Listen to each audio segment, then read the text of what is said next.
Hi! On the Woodpecker today, we're finishing the door frame.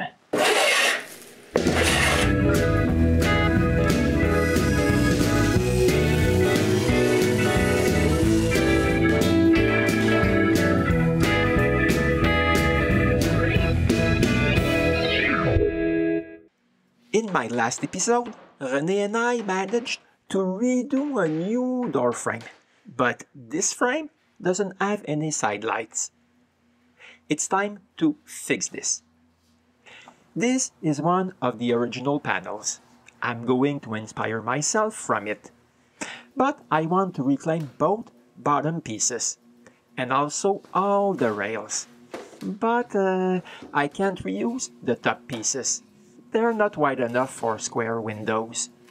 But I have those ones that Martin happily passed the sawzall into. While I'm taking care of that, Renée starts stripping the pieces that we will reuse. As for myself, I cut some lengths of cedar to make the top pieces.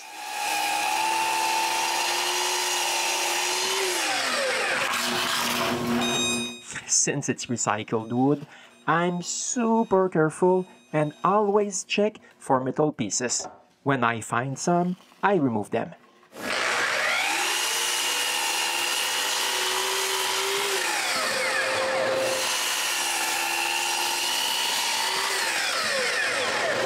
When I'm done, I check again. Better safe than sorry, because the next step is to surface all this wood.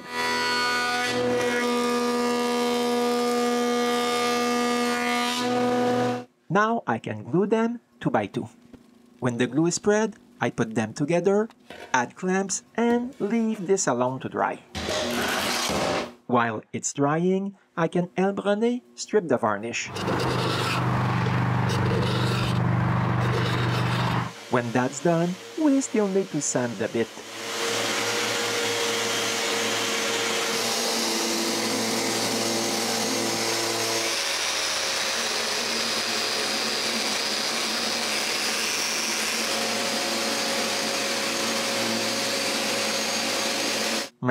We're missing a chunk of wood on one bottom piece. It's time to fix this. The first thing to do is to cut this smooth.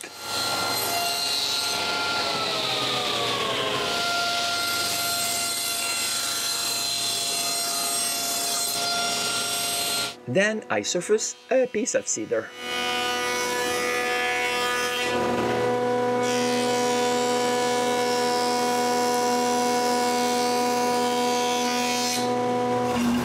But just when that's done, I realize that I've removed too much. So I'm going to use this one instead. I just need to spread glue, put it in place, put clamps, and wait for the glue to dry. When the glue is dry enough, I cut what's sticking out, and to make everything on the same plane, I use a drum sander.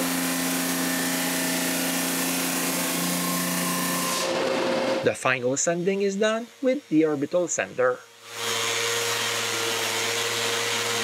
Then I can rip the top.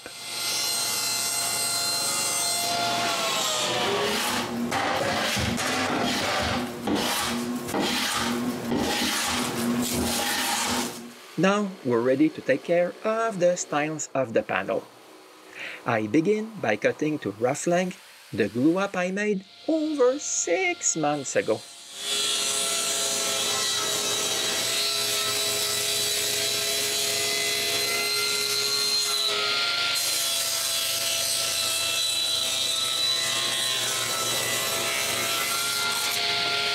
Next, I surface all of them, plus some more to make some tests.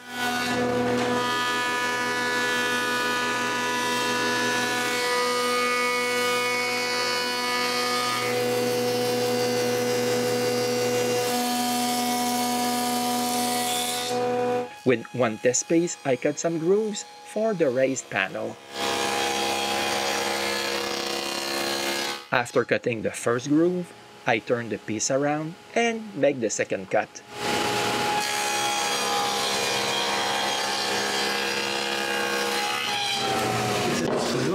Now I can check if the grooves are at the right places. This looks good, but to be sure, I slide the original raised panel in place. But the real test is to put both panels, not just one. With both panels in place, I can see that my setup is perfect. It's now time to cut one end straight on all the styles.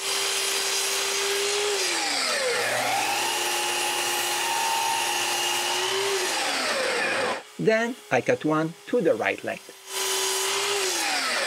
But I can see that this is not really the right length.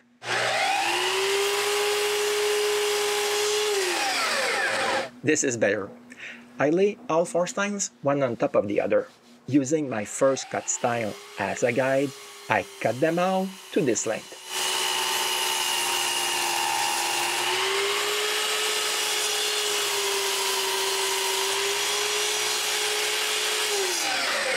The grooves on the original styles start and finish in the center of the styles. I'm going to do the same. To help me figure out where the groove starts and finishes, I stuck some blue tape on my rib fence.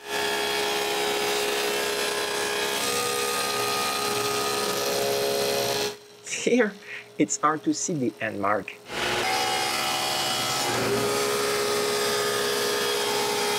I stop the saw, and when the blade is totally stopped, I lift the style. I do the same thing for all the grooves. And this is what 2 grooves look like in the end. But before going any further, I take care of both pieces that will be at the bottom of both side lights. The original pieces are cut at an angle, but my new configuration wants both bottoms to be straight like the styles. So I need to remove the angle. Since I'm at the table saw, I take this opportunity to put a dado stack on and cut a new groove over the piece I've replaced a while ago. Using the new cut bottom piece, I mark where I need to cut a mortise and make the first cut.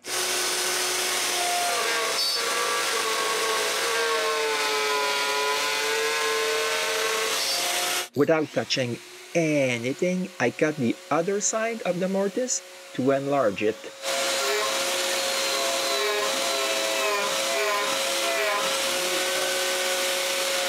But I'm not done. I still have 3 more mortises like this to cut.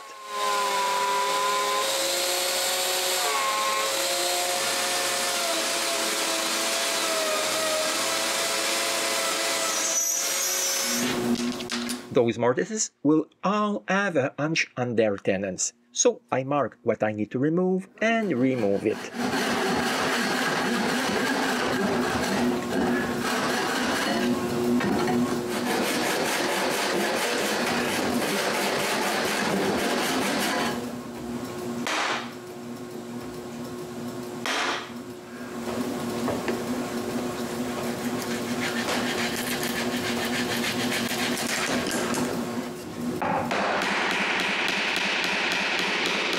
When all this is done, I still have to make the corners square.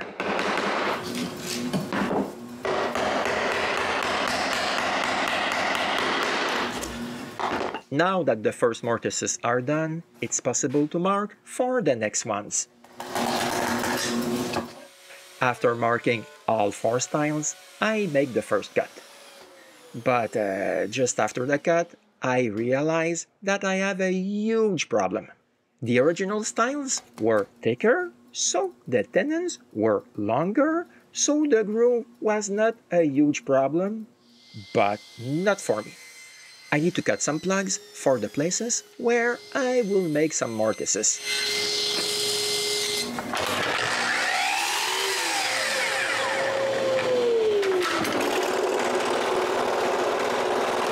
After gluing one plug where I cut the first side of the mortise, I glue another one in front inside the other groove. Then I glue more plugs for all the mortises of the other styles. Since I'm using instant glue, I can plane the plugs straight with the styles right away. And finally, I can cut the mortises.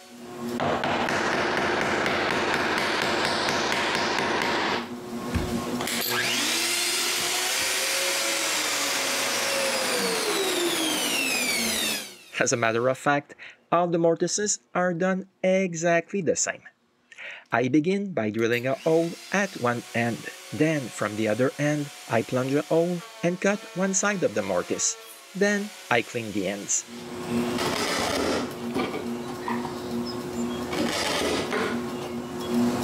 But it's not done. I still have another set of mortises to cut for another rail. All the operations are the same as the first one.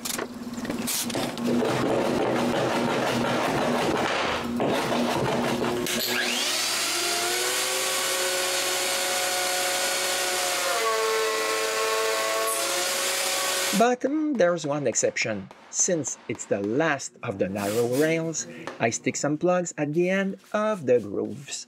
Here is one of the original styles. As you can see, they didn't go to all this trouble. But I'm not done. I still have another set of mortises to do for the top rails. When all the mortises are finally done, I can take care of the rails. The first thing to do is to make sure I have one straight edge.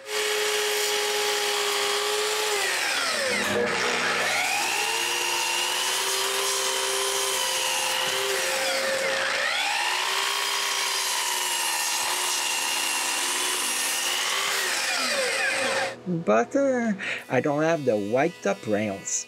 I need to surface one of the glue-ups I made 2 days ago.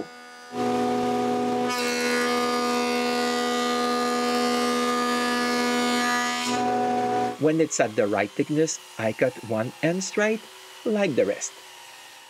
With a stop, I can cut the first rail to length. Then I cut its tenons.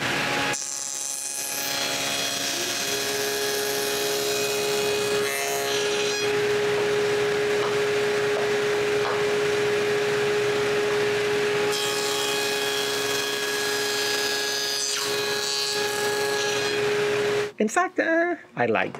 This is not my real first rail. I made a test before. So, with my test and the one I've just cut, I'm going to test the panel.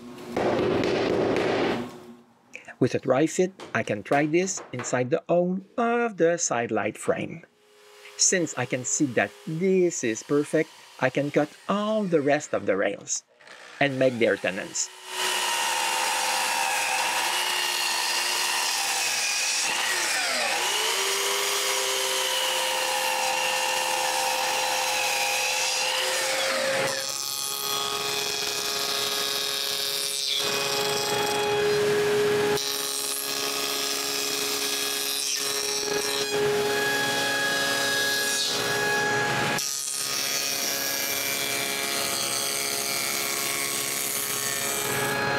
But unfortunately, one rail had a broken part and flew off. I need to fix this. The first thing to do is to make sure the brake is really straight. Then I cut a piece of the cutoff of this piece, so the wood grain will match. Then I glue it in place with instant glue. Since the glue dries instantly, I give it the right shape right away.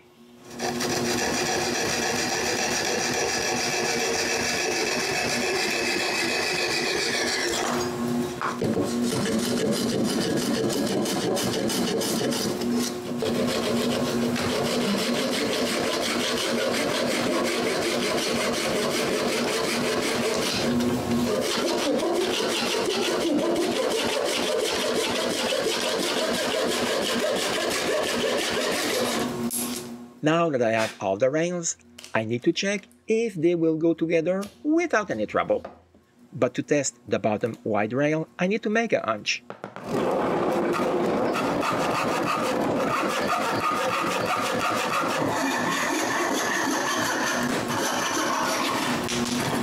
Perfect, but the top rails that I had to redo are too wide. I need to cut them.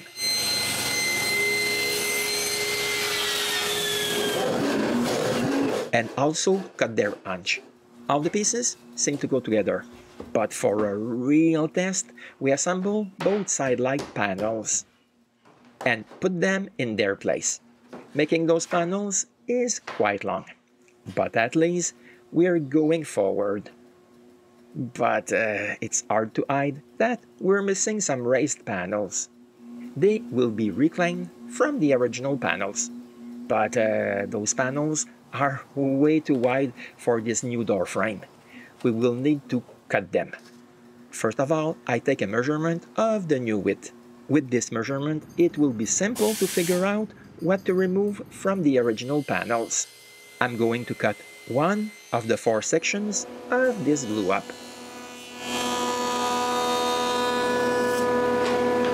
It's time for the first cut. Using the measurement of the opening, I can figure where to do the second cut and cut it.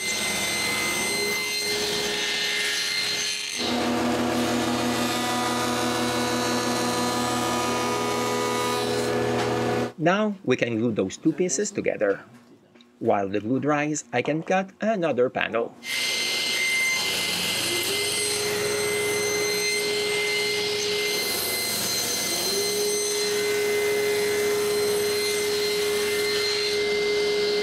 I glue it and cut another one.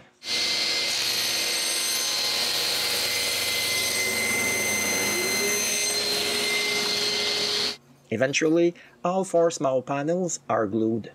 But it's not done. I also have 4 big panels to make smaller.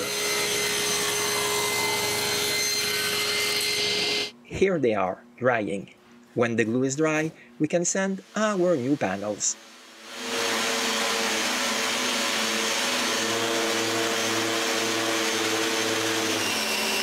Sanding with my big orbital sander takes way less time than the combs that Renée is sanding with the linear sander.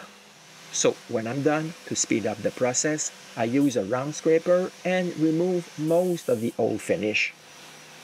This way, Renée has less sanding to do.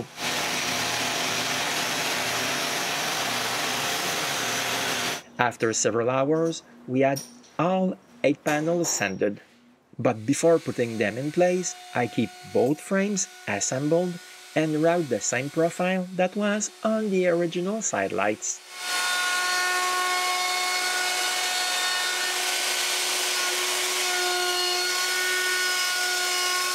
Originally, between the panels was this insulation.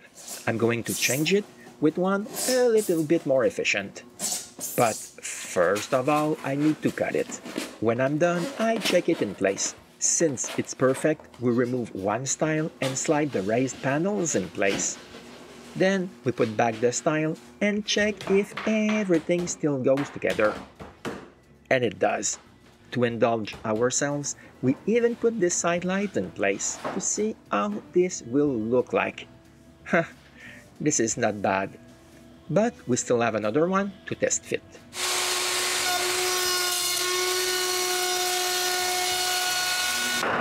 Not bad. Not bad at all. Now with both side lights in place, we can glue them. I'm going to use epoxy glue. It's ideal for this glue up. First of all, it's really water resistant. Secondly, if my joints were not perfect, this glue will fill the gaps. But as you saw, there are no gaps. But the main reason why I'm using this glue is for its long working time. And with a complicated assembly like this one, I don't want to deal with useless stress. I spread glue on both sides of each assembly, making sure no raised panels will get glued in place. When there's glue everywhere glue is needed, Renée and I put the second stile in place. We do this for both side lights, and when the clamps are in place, we leave this alone so the epoxy can cure.